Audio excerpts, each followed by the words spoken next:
Assalamualaikum warahmatullahi wabarakatuh, Sobat Adiaksa Kejaksaan Negeri Batu. Berbahagia sekali kami pada hari ini kedatangan satu tamu istimewa, yaitu Bapak Edi Setiawan.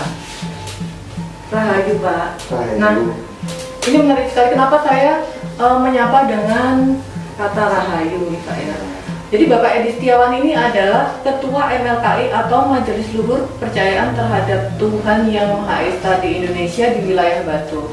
Istilahnya apa tadi, Pak? Bukan ketua ya, Pak ya? Bukan, tapi presidium. Oh, presidium satu. Jadi di wilayah Batu ini ada beberapa maksudnya organisasi penghayat ya, Pak? Iya, sekitar ada 16 penghayat kepercayaan. Jadi di wilayah Batu ada 16 penghayat kepercayaan dan salah satunya sebagai presidium satu adalah Bapak Edi Setiawan. Nah, Pak Edi Setiawan selain sebagai Ketua MLKI merupakan anggota dari penghayat khususnya apa, Pak? Kerohanian Sabta Dharma. Penghayat Kerohanian Sabta Dharma. Yang masyarakat ketahui ini kan sebenarnya bahwa penghayat itu adalah mereka yang menganut kepercayaan di luar 6 agama dominan yang ada di Indonesia. Betul. Seperti Islam, Kristen, Katolik, Hindu, Buddha, dan Konghucu ya, Pak. Jadi ada pengakuan pemerintah terhadap penghayat ini. Cuman seringnya masyarakat mengatakan bahwa ini adalah aliran. Apa bedanya, Pak? Ya. Istilah penghayat dan aliran ini. Terima kasih, Mbak. Rahayu.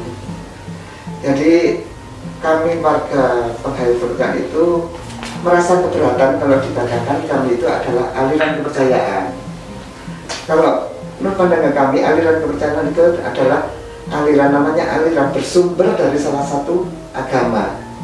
Sedangkan kami warga penghayat itu murni agama atau kearifan lokal Nusantara. Jadi bukan bersumber dari salah satu agama tadi. Benar-benar Nusantara, dari Nusantara sendiri. Jadi kalau di wilayah Batu ini penghayat ini di bawah pembinaan Dinas Kebudayaan dan Pariwisata, bukan di bawah Dinas Kemenak ya, Pak ya? Iya. Baik. Jadi di dalam Undang-Undang Kejaksaan sendiri ada salah satu tupoksi dari kejaksaan, yaitu mengawasi aliran kepercayaan masyarakat serta pencegahan dan penyalahgunaan dari penodaan agama. Sedangkan dasar hukumnya sendiri di Undang-Undang Payung di Republik Indonesia ada Undang-Undang Nomor 39 Tahun 1999 tentang Hak Asasi Manusia, di mana setiap orang bebas dalam memilih, meyakini, dan menjalankan ajaran kepercayaan, serta negara menjamin hak penganut kepercayaan dalam meyakini dan menjalankan ajaran kepercayaannya. Serta dalam Pasal 29 ayat 2 Undang-Undang 1945 bahwa hak dan kebebasan beragama dan berkepercayaan merupakan hak yang dijamin keberlangsungannya oleh konstitusi. Dengan demikian tidak dibenarkan segala upaya untuk mengurangi hak-hak konstitusional warga negara serta untuk meyakini dan menjalankan ajaran agama dan kepercayaan.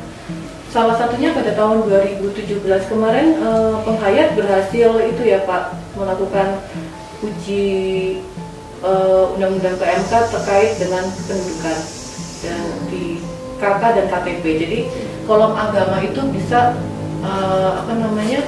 dituliskan penghayat di luar 6 agama itu. Pertama, prosesnya dalam KTP itu di kolom agama itu kosong. Oh begitu. Jadi sebelumnya kosong gitu. Terus karena dianggap kita tidak bertuhan atau dengan lain-lainnya, akhirnya tertulislah penghayat kepercayaan terhadap Tuhan Yang Maha Esa. Itu KTP. Itu contoh salah satu ini. Ya. Itu agama sebelumnya itu kosong. Oh, jadi di sini kepercayaannya di sini kepercayaan terhadap Tuhan Yang Maha Esa. Sebelumnya kosong ya, Pak. Iya. Tahun 2017 tidak ada tulisannya. Iya. Kosong gitu. Iya. Baik, Pak. Terima kasih. Kemudian kegiatan dari MLKI ini apa, Pak, di situ? Sebenarnya fungsi daripada MLKI itu, Majelis Luhur Kepercayaan Kedaulatan Maha Esa, itu sebagai wadah untuk warga-warga penghayat. Hanya itu, misalnya di Muslim MUI, Hindu PHDI gitu. Oh iya. Jadi kalau juga, penghayat namanya MLKI. Oh, jadi sering ada pertemuan sebelum masa pandemi ini, ada pertemuan. Iya. Nah, nanti kalau ngomong MLKI panjang sejarahnya juga. Iya. Karena itu wadahnya bagi warga penghayat. Yang pertama itu adalah SAA, terus ganti menjadi HPK, Himpunan Penghayat Kepercayaan. Karena sifatnya ini, kalau HPK hanya perorangan, terus kebanyakan di sini ini adalah organisasi. Tahun berapa itu akhirnya HPK ditambah dengan BKOK, Badan Kerjasama Organisasi Penghayat Kepercayaan Terhadap Tuhan Yang Maha Esa. Pemerintah bingung lagi, ada HPK dan BKOK. Kalau HPK untuk perorangan, BKOK untuk organisasi. Akhirnya duduk bersama lagi antara HPK dengan BKOK, terbentuklah MLKI ini, Majelis Luhur Kepercayaan Terhadap Tuhan Yang Maha Esa Indonesia. Jadi ini wilayah nasional ya Pak ya? Sifat nasional. Jadi organisasi penghayat di seluruh Indonesia ini ada di bawah MLKI. Jadi kan memang berbeda-beda ya Pak ya, kepercayaan, maksudnya istilahnya itu organisasi penghayat yang ada di setiap daerah berbeda-beda Pak ya? Iya, bermacam-macam. Karena seringnya kalau di daerah kita, di wilayah Batu ini, orang menyebutnya biasanya istilahnya kejawen ya Pak ya? Gampangnya, mudahnya kejawen. Padahal kalau di luar daerah, di luar Jawa banyak lagi ya. Kita ambil contoh misalnya di Kalimantan, iya, dengan sebutan Kaharingan. Kaharingan, iya. Kalau di Jawa Barat, Sunda Wiwitan. Itu kan masih banyak lagi Nusantara, agama-agama Nusantara ini yang asli dari Nusantara kita sendiri. Jadi disatukan dalam istilah penghayat, iya, di bawah MLKI. Di bawah MLKI. Ini jujur, saya ngomong jujur. Okay. Kami warga penghayat Kepercayaan Terhadap Tuhan Maha Esa, khususnya yang ada di Kota Batu, selama ini merasa belum pernah kita itu dijamah atau dibina oleh salah satu kelembagaan. Misalnya Dinas Kebudayaan Pariwisata adalah naungan kami, tapi sampai hari ini kami ingin seperti Depak yang masuk ke tiap-tiap agama tadi untuk melakukan pembinaan tadi. Dan pada saat ini juga bukan kami buat-buatnya. Saya mewakili warga penghayat Kota Batu sangat-sangat berterima kasih kepada lembaga Kejaksaan Kota Batu yang begitu peduli. Ini bukan hari ini, sebelum-sebelumnya kami sering bertemu. Seharusnya yang kami harapkan itu tadi, pembinaan dari pemerintah tadi itu. Jadi memang Sobat Adiaksa, Kejaksaan Negeri Batu melalui kegiatan PAKEM atau kepanjangannya pengawasan aliran kepercayaan masyarakat secara periodik mengadakan sarasian atau pertemuan dengan penghayat kerohanian di wilayah Batu ya Pak. Walaupun bersifat perorangan, iya, ke tokoh-tokohnya, tapi itu tuh adalah wujud pembinaan. Iya. Kami belum pernah sarasian bersama, itu ya sudah. Pembinaan itu sering yang mengadakan justru Kejaksaan Kota Batu. Iya, terima kasih Pak. Itu benar, bukan dibuat-buat, enggak. Baik. Memang kenyataannya seperti Iya. ini, justru dari Kejaksaan. Oke. Jadi selain kegiatan yang dilaksanakan atau diadakan oleh Kejaksaan Negeri Batu melalui PAKEM, ada kegiatan lain Pak yang melibatkan para organisasi atau penghayat kerohanian ini di wilayah Batu? Misalnya, ya sering ada kegiatan kita kerjasama dari pelembagaan Kejaksaan ini, ngundang untuk beberapa teman-teman yang ada di penghayat kepercayaan, walaupun beda, jelas kan beda. Dan sekarang kita gantian karena banyak 16 tadi. Iya. Itu sering dikunjungi, Oh, sering dikunjungi oleh dari Kelembagaan Kejaksaan Kota Batu. Jadi pernyataan ini sekali lagi bukan dibuat-buat, tapi ini nyata. istirahat dulu ya Pak. Iya. Baik, Sobat Adiasa Jasa Negeri Batu, bersama kita Bapak Edi Setiawan, anggota dari Penghayat Kerohanian Sabto Darmo. Jadi pembinaan dari Dinas Kebudayaan dan Pariwisata di Kota Batu memang sudah dilaksanakan Pak ya. Cuman harapan Bapak ada perhatian lebih dan concern yang lebih lagi untuk kegiatan para penghayat kerohanian di Kota Batu ini ya Pak. Iya, karena kita di bawah naungan Dinas Kebudayaan dan Pariwisata Kota Batu. Oh, baik. Harapan kami seperti depak Oh iya. untuk Itu agama yang membina ke bawah benar-benar seperti itu. Harapan kami seperti itu. Iya.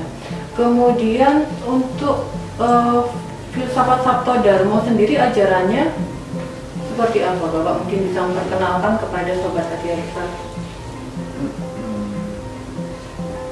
Permisi, kerohanian Sabto Darmo ini adalah bersifat kerohanian. Bersifat rohani bukan yang bersifat itu kanuragan, Oh iya.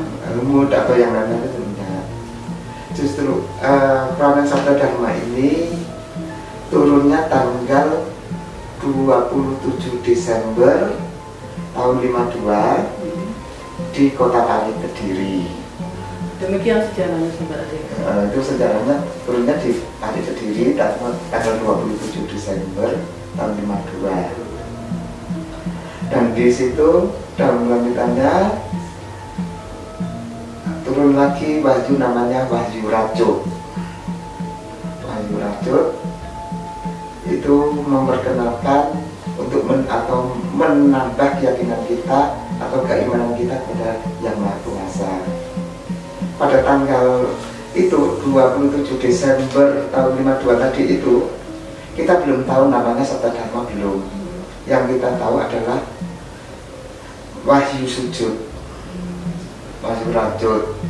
Dalam perkembangannya lagi setelah tanggal 12 Februari tahun 57 itu turunlah wahyu namanya Wahyu Simbol Pribadi seperti ini. Itu simbolnya Sabto Ya. Darmo seperti itu Pak. Itu gambar tengahnya apa ya Pak? Semar. Oh Semar. Itu ada Wahyu Simbol Pribadi, Wahyu Omar 7 dan Sesanti. Lalu di situ ada suratan tulisan Sabto Darmo. Baru kita tahu ini adalah ajaran Sabto Darmo. Oh jadi Selama tahun 52 sampai 58 itu tadi kita belum tahu. Ada ajaran sujud, ajaran menembah gitu. Jadi misalnya kalau ada Sobat Adiasa yang ingin mendalami penghayat kerohanian Sabto Darmo ini kemana Pak datangnya? Bisa ke warga kerohanian Sabto Darmo dimanapun tempat. Nanti istilahnya itu dituntuni. Oh dituntuni. Ya, dituntuni itu dibimbing. Setelah itu berjalan sendiri. Itu kalau di wilayah Batu sendiri di mana Pak? Kebetulan kalau di wilayah Batu namanya itu di Sanggar Candi Busono Kota Batu. Tempat ibadahnya warga kerohanian Sabto Darmo itu kalau di daerah namanya Sanggar Candi Busono. Kalau di pusat Sanggar Agung Candi Busono dan pindah ke Jogja itu Sanggar Agung Sabto Renggo di Jogja. Oh, pusatnya di Jogja Pak? Iya, sekarang pusatnya di Jogja.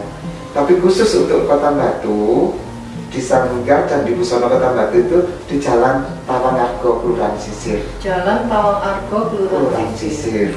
Jadi apabila Sobat Adiasa ingin mengenal atau mendalami kepercayaan kerohanian penghayat kerohanian Sabto Darmo bisa datang ke Di Sanggar bisa. Sanggar.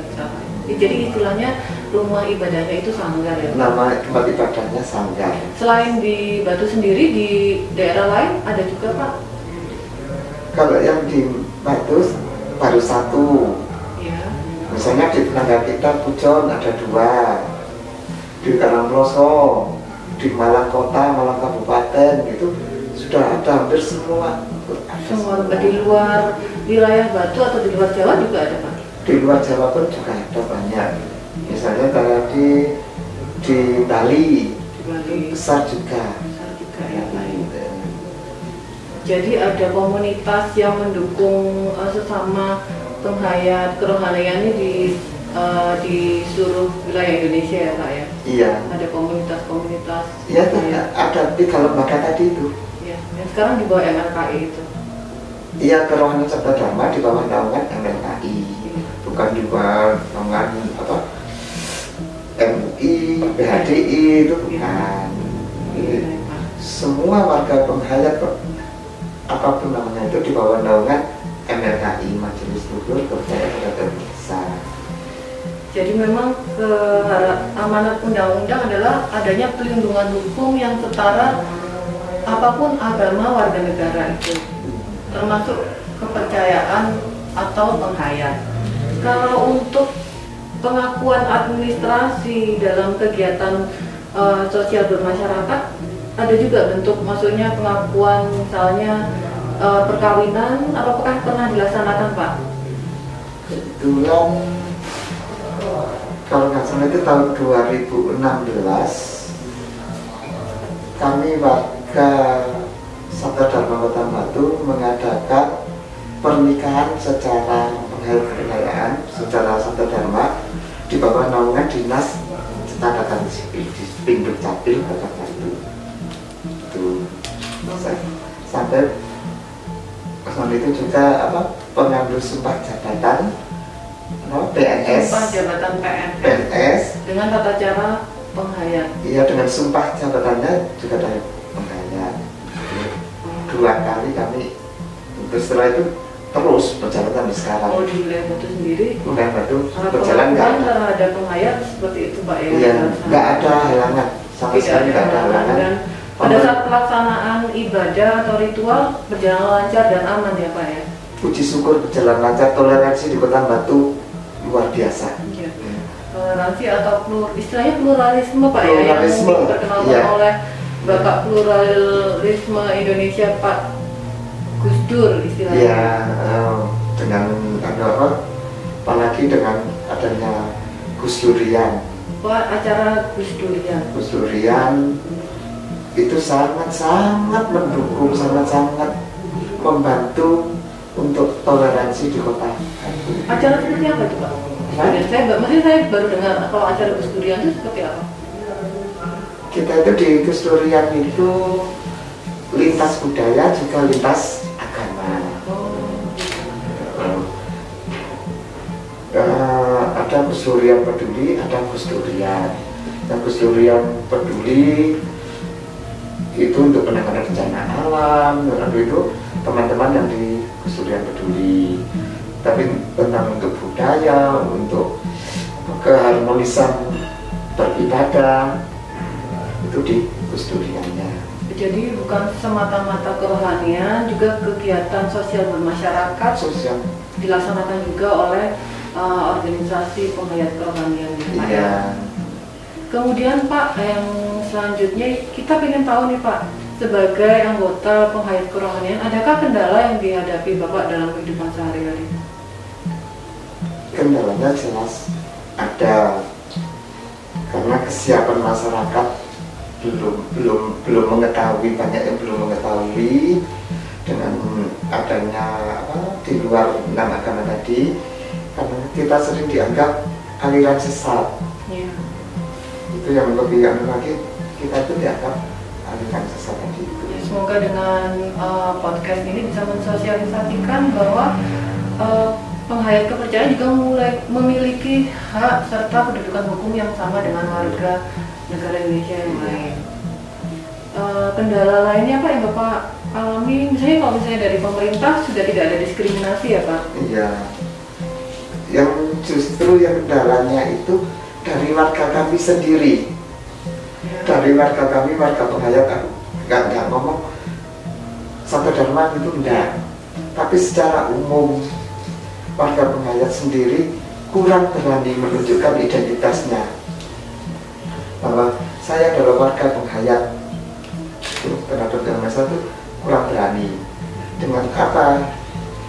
Kita pun juga harus berpikiran atau pandangan luas. Nah, kenapa saudara-saudaraku belum berani itu? Karena kesiapan mereka tentang pernikahan, tentang panggilan atau kematian itu, tentang pendidikan, kebanyakan dari 16 tadi itu belum siap. Tata cara untuk pernikahan itu bagaimana? Belum. Jadi masih belum ada kepercayaan diri untuk menunjukkan identitas sebagai seorang penghayat ya Pak? Itu belum berani karena kendala-kendala itu tadi. Misalnya nanti pemahaman saudara-saudara itu seringnya menikah nanti bagaimana, pemakamannya bagaimana, terus tata cara merawat untuk apa enggak, istilahnya bahasa Jawa itu pangruti layong, merawat jenazah itu pangruti layong itu. Jadi ada, maksudnya ada tata caranya sendiri ya Pak? Itu belum siap juga. Misalnya seperti di Muslim, di saudara kita yang di Katolik, di Kristen, di Hindu kan sudah siap. Tapi warga penghayat itu tadi belum siap. Jadi memang ada faktor-faktor yang penting, maksudnya masa-masa penting dalam kehidupan seorang manusia kan kelahiran, kehidupan, dan kematian. Itu semuanya ada tata caranya juga ya Pak? Iya, ada tata caranya. Itu belum siap. Tapi di organisasi Sabto Dharma sendiri ada tuturan dan tata caranya ya Pak? Puji syukur kami sudah siap tentang proses pernikahan, kami sudah siap tentang apa tadi itu kematian, kami sudah siap sampai dengan pendidikan mulai dari SD sampai kuliah pun sudah ada kurikulumnya itu untuk pendidikan. Kurikulumnya istilahnya itu untuk pembinaan karakter atau pembinaan moral dari generasi penghayat ini ya Pak ya? Iya, itu sudah siap. Itu harapan kami dengan forum ini yang difasilitasi oleh Kejaksaan tadi, mengharapkan juga mengajak saudara-saudaraku penghayat di luar Kerwana Sabto Dharma. Mari kita bersama-sama belajar bersama-sama dengan kesetaraan ya. Kita sudah disetarakan dengan nama agama. Di sisi lain adalah suatu sangat kebanggaan bagi kami. Tapi di sisi lain adalah tugas yang sangat-sangat berat untuk mencapai kesetaraan dengan 6 agama tadi.